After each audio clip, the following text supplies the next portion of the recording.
Welcome back to another video, and there she is, the Swinger. She is still alive. She is still here. She has not gone anywhere. I appreciate you all watching my Demon 170 content, but you have to know that I'm just going to say this, and I want you all to keep it between us. This is a secret, something I don't want you to share with anybody else, but I think this car looks so much better than the Demon 170. I know someone's head just exploded as I said that, but I don't think any car I've ever owned looks better than this car. If I had to choose between this car or the Demon 170 to drive every single day, I would choose the Demon 170. I'm just kidding. I'm just kidding. I would choose this 6-speed manual transmission Scat Pack Swinger Special Edition. No regrets in buying this thing. I don't know how, if I could ever sell it. I really don't know. I mean, I have all these cars now, and I made a promise to the beautiful woman that lives in my house that calls herself my wife, that something would go, and something, not just the cop car, but like other things would go. So the Lambo's supposed to go, and maybe something else supposed to go. I can't do it. What do you all think? I mean, this thing is just, it's just perfect. Shaker hood. The wheels are filthy. I'm sorry, it's been raining today, so the car is dirty, but you can't really tell on the rest of it. But this thing is just everything about it. Everything about it. Yes, I got the save the stick shift, and listen to that. Listen to that. It still has the muffler on it. I'm still thinking about cutting that thing off just to get all the sound out of it. But damn, this is a beautiful car. So sorry to flex this car, but if you're a car person looking at this thing, just brings joy to your heart, because it certainly brings it to mine. And did you know there are little Dodge hash marks in here? You see that? I did not know that for a while. Just all the little things. And by the way, my license plate thing still works. I don't have the remote on me, but it still works. So those of you who said it wasn't going to work, it still works. And all right, one last look. Now let's jump in the car and talk about another thing dealers are doing that you got to watch out for, that I felt an urgent need to share with you all. All right, so there's two things I want to share with you. One of them actually happened to a gentleman. The other one, literally, I read a story about him today. It wasn't a story, it was in a private group where this guy offered a massive cash offer to a dealership for a 170, and it was an incredible offer they should have taken. And the dealership wanted nothing to do with their cash, which is interesting. So I'm going to share with you how to work around, for you cash buyers, but also those financing buyers, how to keep from letting this horrible story happen to you. And yes, I do read the comments, and it's hard sometimes. 99% of you say amazingly positive things. But I got to tell you, I am susceptible to that one comment that sends me wanting to jump through the screen and grab you and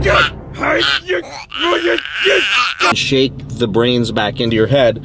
And I don't mind you disagreeing with me, but man, can some of you commenters, negative commenters, just be cool, like be respectful, like just say, hey, look, I don't agree with you for these 3 reasons, and we can have a beautiful debate rather than call me names and stupid and everything else. I mean, let's just, come on. So let's be adults here. So sorry, I digress.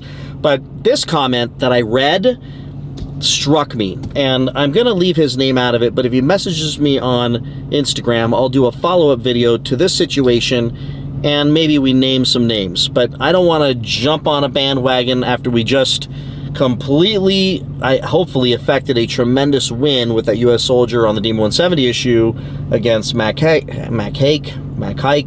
against them, to start going after another dealership. But one of the most prevalent comments that I saw in my last final outcome video, passing 50,000 views, thank you very much, was that people felt like, well, while this is great that Tim Kuniskis stepped in and saved the day for the soldier, what about the rest of us that got screwed all year? And every time I read one of those comments, I feel your pain. Because if you've been watching my channel for any amount of time, you know that for 3 or 4 years now, I have been buying these cars. I think I'm on my 8th or 9th one, and never paid a markup, but I've had to fly 2,000 miles to buy a car. I've had to travel many dealers. I've had to get thrown out of dealerships. just to be able to do it, it's been so... I've had people, dealerships lie to me. I got one dealership tried to tell me I should just lease a Scat Pack for $1,400 a month. The idiocy that we've all been dealing with, and some have succumbed to and actually ended up doing these bad deals, overpaying with markups, way overpaying with payments, leasing at enormous lease rates with big money down, and the dealer is just making a massive amount off of you. And I see at Cars and Coffee in the store, you tell me, I mean, I told you about that one kid that was like, I'm at $1,800 a month for a narrow body, standard body Hellcat, because he paid way over sticker, and they were able to get a lot of it financed in and nailed him on the rate and everything else. So this video, and all of my videos, most of my videos have been about trying to help you all save money and avoid disaster. So today's video is exactly that. And you tend to like these videos because I did a POV in the Demon the other day, and I thought it was a very fun video, and all of you who commented said it was a fun, awesome video, but it's got like 9,000 views. So if you haven't seen that one, go watch it. It's a fun video. You get to kind of be behind the wheel of a Demon 170 for 10 minutes. A lot of fun. So now let's read this story, and then we'll talk about the cash issue. But this is when you're financing a car. And I know I'm not going to say this guy's name because a lot of you are going to have some comments, kind of how I felt in, you know, how could this possibly happen? How did he not know better? Well, here's how. Not everybody does this every single day. Not everybody's bought as many cars. Not everybody's been on the planet Earth as long as some of us, and they haven't been burned. So they're trusting people. And by being trusting people, having not been burned before, they end up getting burned more and worse at the beginning because those are the lessons they have to learn. I'm trying to help people avoid those horrible, horrible learning experiences. But this gentleman, unfortunately, found himself in a situation trying to buy his dream car, only to get fried by this dealership, which I won't share their name on this video, but if he messages me on Instagram and sends me the information supporting this and everything else, that way I can know that I'm speaking from some pretty good facts, then I'm happy to run with this one as well. So here's what he wrote, and it's in the comment section. You can go watch in the comment section of not this past video, not the final outcome, but the video before the POV video. Go watch that one, which was the big update video. I think this comment was in. You can read it. You can get all the information you want there from his post. But I had to share this with you. I was screwed out of my MSRP sold order allocation for my 23 Charger Hellcat Red Eye that I ordered from blank dealership on October 27th, 2022. 8 months later, when the car was finally built and delivered, the dealership lied and told me they couldn't get me approved for the financing. And then they wouldn't accept my cosigner because apparently they don't accept out-of-state cosigners. So after a few days of arguing with the dealership, I gave up and pulled my $2,000 deposit, and they immediately sold the car to someone else for $20,000 over MSRP. Heard that before. Then about a month later, I received a letter in the mail from Huntington Bank stating that I was in fact approved for financing through their bank. When I confronted the dealership about this, they accused me of being a flipper and said that's why they lied to me about the financing. I'm absolutely not a flipper. This was my dream car, and they knew it. They did it because they had a $20,000 overbuyer waiting when I was at an MSRP buyer. My name was even on the window sticker. Saddest day of my life, leaving that dealership without my car. So while we had a great win with the U.S. Soldier, and I think it's a righteous win, I think we should celebrate and embrace those wins. So many of you have been fried. So many people have been burned and never got resolution. And I think that this Mac Haik situation has shed a light more on the horrible behavior that's been taking place, because they really stepped in it in a situation that did go viral. Sadly, so many others, so many of you out there could have never got that level of PR to be able to fry the dealership into doing the right thing. And that is a shame, but that's the world we're in.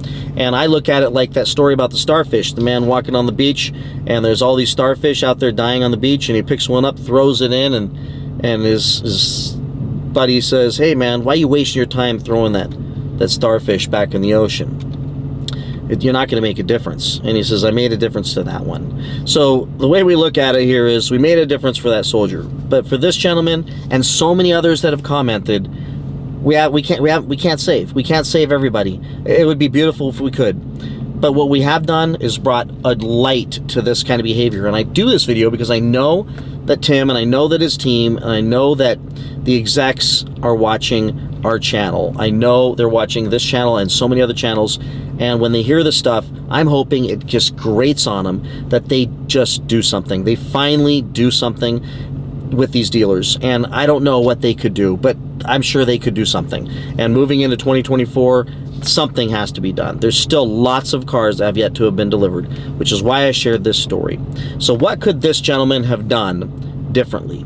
Well, here's what's unfortunate is most likely that dealership made a deal with him that to buy that car at MSRP, he had to use their financing.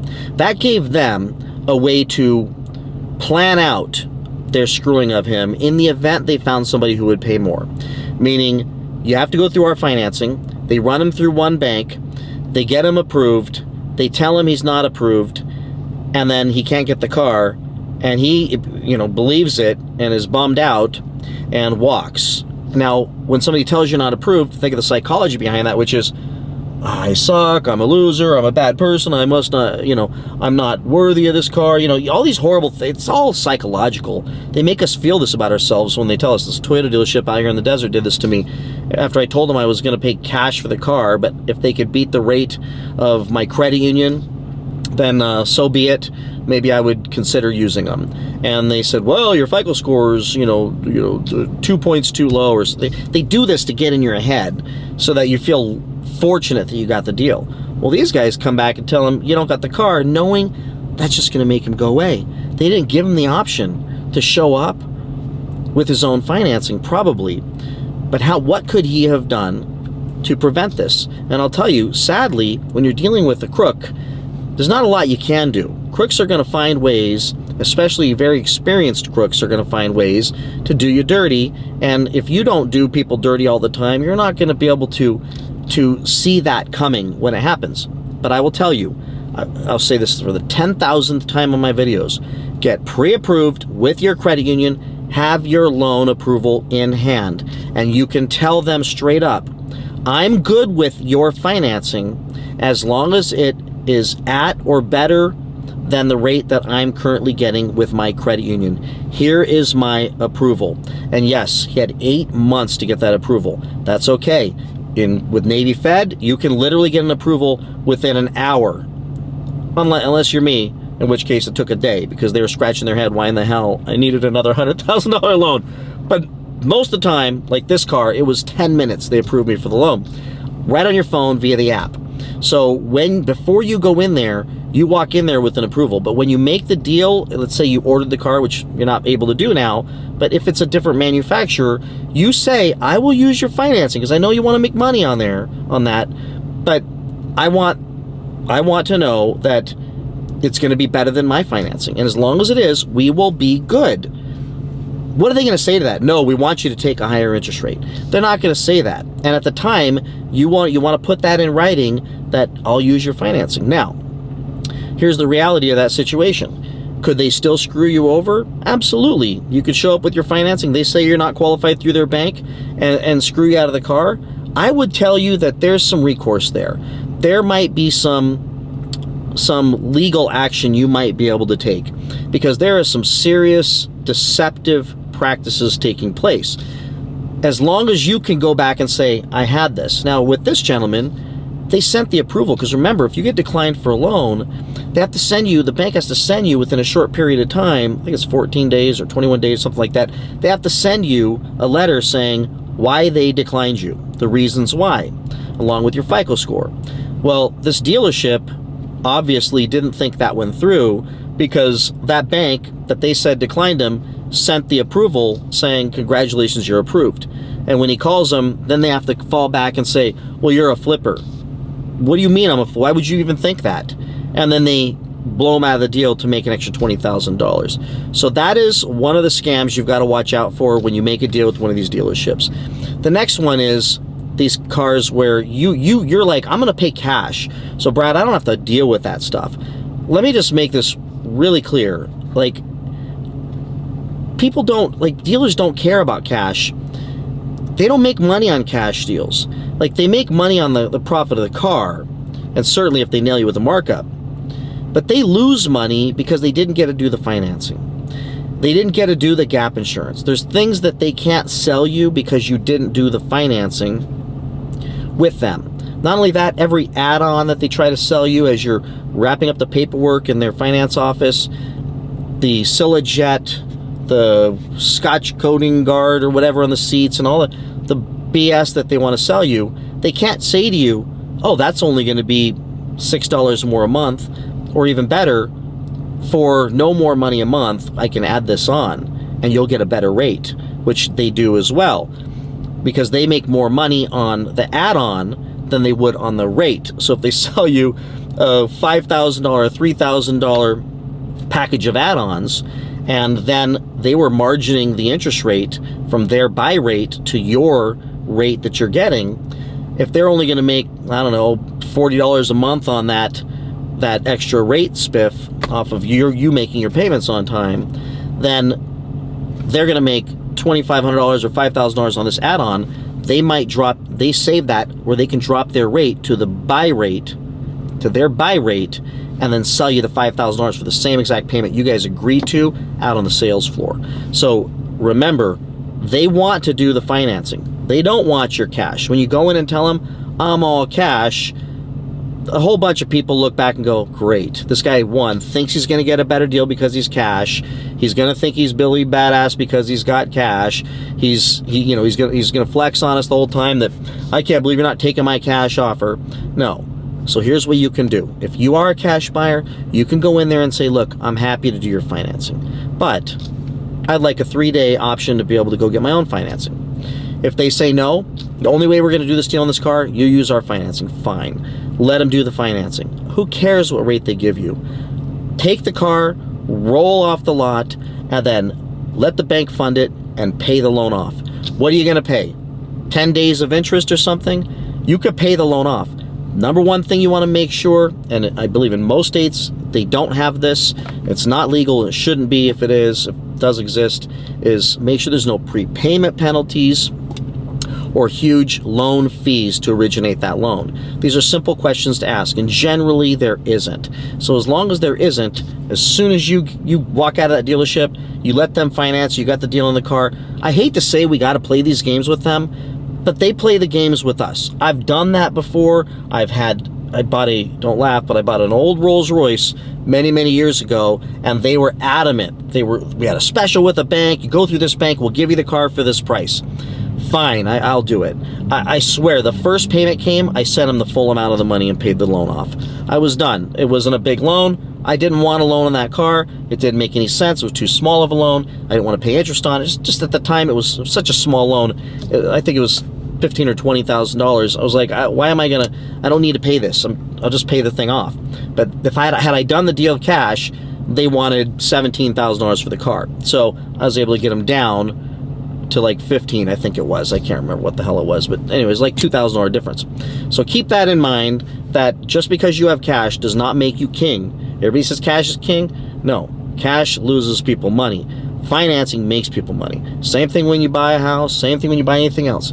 If you get a loan, there's a whole bunch of other people getting paid for originating that loan. If you pay cash, there's a whole bunch of people not getting paid. So being cash does not make you the king of that dealership that day. All cash does in a transaction in our country is create certainty. And certainty to me is worth something. It's worth money to me. If I can trade uncertainty for certainty, meaning if you're cash buying my car, I don't have to worry about whether you can get the loan or not, or whether you're buying my house, I don't have to worry about whether you get the loan or not. Maybe I'll give you a little bit extra advantage. But for the dealers, they don't care, because once you're approved for the loan, it is cash, except it's cash with a margin interest rate, some origination fees maybe, maybe a bonus from the bank that they're selling loans for. So keep all that in mind. So with that, everybody, hopefully this was helpful. And if you're the one that wrote that comment, message me and I'm happy to do a follow-up with who this dealership is and how people should watch out for them. And if you ordered a car and your car hasn't come in yet, keep in mind, if they tell you you didn't qualify for the loan, make sure you show up there with the loan approval and say, oh, that's cool, we can do the deal now with my credit union. And hold them to matching that interest rate as well. So with that, everybody, please like, subscribe, comment, share this video with anyone you think it could help, and I'll see you in the next one. Bye-bye.